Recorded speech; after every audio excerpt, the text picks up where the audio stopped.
Hi అండి, అందరూ నమస్కారం. దిస్ వనిషి గైస్. మనకు ఫైనల్గా తెలంగాణలో ఎస్ఐ అండ్ కానిస్టేబుల్ నోటిఫికేషన్ అయితే అవుట్ అయిపోయింది.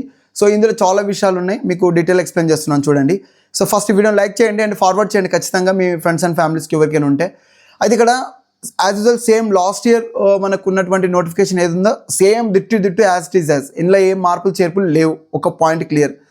సో ఎందుకు ఇది చెప్తున్నానంటే ఈవెంట్స్ విషయంలో ఎలాంటి మార్పులు లేవు, సేమ్ అదే 600 మీటర్స్ ఉంది, అదే 4 మీటర్స్ ఉంది.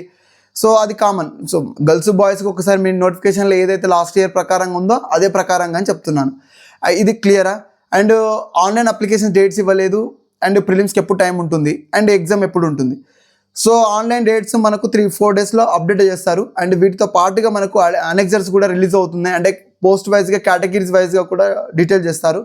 సో మీ డిస్ట్రిక్ట్లో పర్టికులర్ సివిల్ ఉన్నాయి, సివిల్లో ఎన్ని పోస్టులు ఉన్నాయి, ఏ కేటగిరీకి ఎన్ని పోస్టులు ఉన్నాయి అనేది కూడా వస్తుంది. అండ్ ఇప్పుడు ఈ 4 కమిషనరేట్లకు సంబంధించి వీళ్ళు ఎలా ప్రిపరేషన్ చేయాలి అని చెప్పేసి అడుగుతూ ఉన్నారు. ఈ 4 కమిషనరేట్ల వాళ్ళకైతే ఈ సివిల్, ఏఆర్ ఇవి మాత్రం అయితే మీకు చాయిస్ లేదు. సో అప్పుడు మీరు ఆల్టర్నేట్గా ఉన్నటువంటి ఫైర్ కానీ, ఎస్పీఎఫ్ కానీ, ఇంకా ఎస్ఆర్సిపిఎల్ కానీ ట్రై చేయొచ్చు. అండ్ ఎస్ఐకి ప్రాబ్లం లేదు, జోనల్ వైజ్గా ఉంది కాబట్టి చార్మినార్ జోన్ కింద మీరు ట్రై చేస్తారు ఎలాగో. సో ఆ పోస్టులు ఉన్నటువంటి దాన్ని బేస్ చేసుకొని మీరు చూసారు ఆల్రెడీ 13, 14 అలా ఉన్నాయి. సో వాటికి ట్రై చేస్తారు మీరు. అడిషనల్గా దీంతో పాటుగా ఎలా సపరేట్ నోటిఫికేషన్ ఏమన్నా వస్తుందని అడిగారు. సో వస్తుందనే టాక్ ఉంది, అది ఎప్పుడు వస్తుంది, ఎలా వస్తుందని మనం చెప్పడం కాదు. బోర్డు నుంచి అఫీషియల్ వస్తుంది, కొంచెం హోల్డ్ చేసుకోండి. ఎందుకంటే వీళ్ళందరికీ జాబ్లు వచ్చినప్పటికీ వీళ్ళకి రాకపోతే సమ్ క్వశ్చన్ చేస్తారు కదా, బోర్డు ఆఫీసర్స్ ఎలా రియాక్ట్ అవుతారో తెలీదు, అండ్ వాళ్ళే ఇన్ఫర్మేషన్ ఫార్వర్డ్ చేస్తారో తెలియదు. కాబట్టి కొంచెం హోల్డ్ అయిపోండి, అఫీషియల్ న్యూస్ వచ్చినంత వరకు ఆగండి, టెన్షన్ పడకండి, ఓకేనా? అండ్ ఇక్కడ హైట్ విషయంలో same as well 167.6 centimetres, and లేడీస్కి 152.5 సెంటీమీటర్స్. ఇది కూడా సేమ్ యాజ్ వెల్. సిలబస్ విషయంలో ఏం చదవాలని డౌట్ పడాల్సిన పని లేదు, యాజ్ వెల్ ఏ మార్పులు చేర్పులు లేదు. లాస్ట్ టైంకి ఏదైతే చదివారో ఇప్పుడు కూడా అదే చదువుతారు, ఇది ప్రాబ్లం లేదు. అండ్ చాలా స్మార్ట్గా చదవండి, మీకు 90 రోజుల ప్లాన్ పెట్టుకొని చదవండి, స్మార్ట్గా చదవండి. ఎవరైనా నాలాంటి ఎవరైనా మెంటర్ అయినా తీసుకోండి పర్సనల్గా. సో అలా అయినా పర్లేదు, ఎవరున్నా సరే నో ప్రాబ్లం.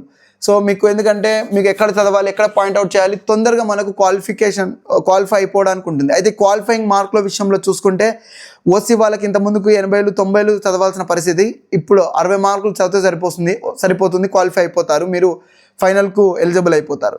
సేమ్ బీసీ వాళ్ళకు 50 మార్కులు వస్తే సరిపోతుంది, అండ్ ఎస్సీ ఎస్టీ వాళ్ళకు 40 మార్కులు వస్తే సరిపోతుంది.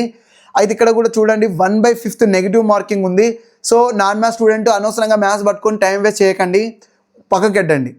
జిఎస్ పట్టుకొని చదవండి, గెట్టని అయిపోండి. మనకు కావాల్సింది 40, 50, 60 మార్కులే కాబట్టి ఈజీగా స్కోర్ చేస్తారు. మెయిన్స్ తర్వాత చూసుకోవచ్చు, ఓకే? ఇది క్లియర్. అండ్ మెయిన్స్లో నెగిటివ్ ఏం లేదు, ఇది కూడా గుర్తుపెట్టుకోండి.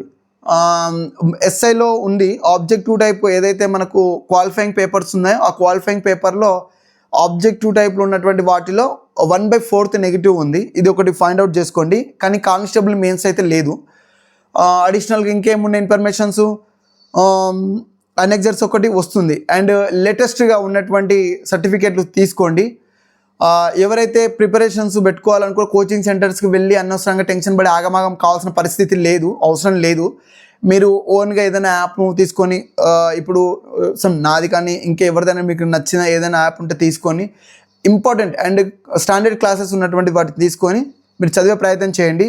అండ్ అడిషనల్గా మీరు పర్సనల్గా ఒక మెంటర్ని చూస్ చేసుకోవడానికి కూడా ట్రై చేయండి, ఎందుకంటే లేకుంటే సీనియర్స్ను అప్రోచ్ అయినా సరిపోతుంది, ఎందుకంటే ప్లాన్గా చదవాలి కాబట్టి.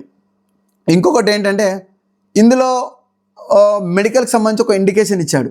సో ఇందులో మీరు టెన్షన్ పడాల్సింది ఏం లేదు. ఈ మెడికల్ సంబంధించి ఇచ్చినటువంటి ఇండికేషన్లో తను ఏం చెప్పాడంటే అన్ని విధాలుగా కరెక్ట్ ఉంటేనే ముందే చెక్ చేసుకొని దిగండి అన్నట్టుగా ఇచ్చాడు. సో ఎందుకంటే ఫర్దర్లోకి నోటిఫికేషన్లోకి ఎంటర్ అయ్యే ముందు ఏమన్నా మీకు ఇబ్బందులు ఉంటే మెడికల్ పరంగా అవి చూసుకోవాలని చెప్పాడు. కానీ దీనికి ఎలాంటి ఫిట్నెస్ సర్టిఫికేట్ అలాంటిది ఏమైనా ముందే అప్లోడ్ చేయాలనేది ఏమి ఇవ్వలేదు.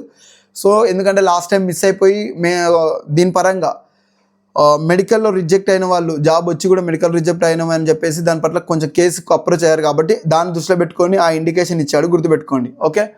సో దానివల్ల ప్రాబ్లం ఏం లేదు, బట్ చూసుకోండి యాజ్ వెల్ సేమ్ ఇంతకుముందుకున్న మెడికల్వే సేమ్ ఇప్పుడు కూడా మీరు ముందే ఒకసారి చెక్ చేసుకొని మీరు దిగండి నోటిఫికేషన్లో కానీ చెప్తున్నాడు. డ్రైవింగ్ లైసెన్స్ గురించి మీకు 3 మార్కులు డ్రైవింగ్ లైసెన్స్కి ఏం కలవవు, ఎక్కడ కూడా లేదు, ఇవ్వలేదు. సో కానీ ఫైర్ ఫైటర్స్కు మాత్రమే డ్రైవింగ్ లైసెన్స్ ఉండాలి, దానికి కూడా మార్కులు ఏం లేదు, కానీ డ్రైవింగ్ లైసెన్స్ పక్కా ఉండాలి. సో మీకు లేకపోయినా అక్కడ మన వెరిఫికేషన్ టైం వరకు ఉండాల్సి వస్తుంది. ఓకేనా, ఇది గుర్తుపెట్టుకోండి. ఇంకా క్వాలిఫై మార్క్స్ అయిపోయింది, సో ఇది అయిపోయింది. సో అన్ని రకాలుగా చాలా విషయాలు అయితే నేను ఈ 5 minutesలో కవర్ చేస్తాను రఫ్గా. అంటే మీకు ఇంకా రిజర్వేషన్స్ పరంగా స్పెషల్ కేటగిరీ రిజర్వేషన్స్లో కూడా ఎలాంటి మార్పులు చేర్పులు లేవు. సేమ్ సిపిపి కోటాలు కానీ మీకు ఎన్సిసివి కానీ లేకపోతే స్పోర్ట్స్వి కానీ యాజ్ వెల్ సేమ్ ఎలాంటి మార్పులు చేర్పులు లేవు. ఓకేనా, ఇందులో కూడా మీరు డౌట్ పడాల్సిన పని లేదు. కానీ ఒక్కటి డౌట్ పెట్టేది ఏంటంటే ఒకటే ఉంది, ఎస్పీఎఫ్కి కూడా జీవో నెంబర్ 46 అప్లికేషన్ చేసి దాన్ని డిస్ట్రిక్ట్ వైజ్గా చేస్తారా అనేది అక్కడ ఒకటి ఇండికేషన్ ఇచ్చాడు. సో అది నేను కంక్లూజన్ తీసుకున్నాకనే మళ్ళీ మీకు వీడియో రూపంలో అవుట్ చేస్తాను. సో ఒకరు ఉందంటున్నారు, ఒకరు లేదంటున్నారు. సో టెన్షన్ పెట్టాల్సిన పని నాకు కూడా ఇప్పుడు లేదు. కాబట్టి నేను డీటెయిల్గా టైం తీసుకొని పర్లేదు, ఏమైతే రేపైనా సరే ఎక్స్ప్లెయిన్ చేస్తాను, ఈరోజు ఈవినింగ్ అయినా సరే ఎక్స్ప్లెయిన్ చేస్తాను. ఓకేనా, డౌట్ పడాల్సిన పని ఏం లేదు. సో ఆన్లైన్ అప్లికేషన్స్కి ఎదురు చూడండి, ఒక 2-3 రోజులు అవి కూడా వచ్చేస్తాయి, మీరు అప్లై చేసుకోవచ్చు. సర్టిఫికేట్స్ తీసుకొని వెంటనే మీరు వెళ్ళేసి లేటెస్ట్గా క్యాస్ట్ కానీ లేటెస్ట్గా నాన్ క్రిమిలేయర్ అలాంటివి ఉంటే తీసుకోండి. బోనఫైడ్స్ ఎక్కడైనా స్టక్ అయిపోతే అవి కూడా తీసుకోండి. ఇంటర్మీడియట్ ఎవరైతే చేస్తారో అది కూడా తీసుకోవడానికి ప్రయత్నం చేయండి. సో ఓకేనా, ఓకే. ఇవన్నీ కూడా మనకు మీరు అన్ని సర్టిఫికేట్ డాక్యుమెంట్స్ ఒకసారి ఏవి ఉన్నాయి అవి కూడా మార్పులు చేర్పులు ఏం లేవు. లాస్ట్ టైం ఎలా ఉన్నాయో అవే ఇవే సర్టిఫికేట్లు, పెద్ద మార్పులు చేర్పులు ఏం లేవు. సో ఓవరాల్గా ఇదే అండి. సో మళ్ళీ నేను డీటెయిల్గా అన్ని ఎక్స్ప్లెయిన్ చేసుకుంటూ వస్తాను. సబ్స్క్రైబ్ చేసుకొని పెట్టుకోండి. Thank you. జై హింద్.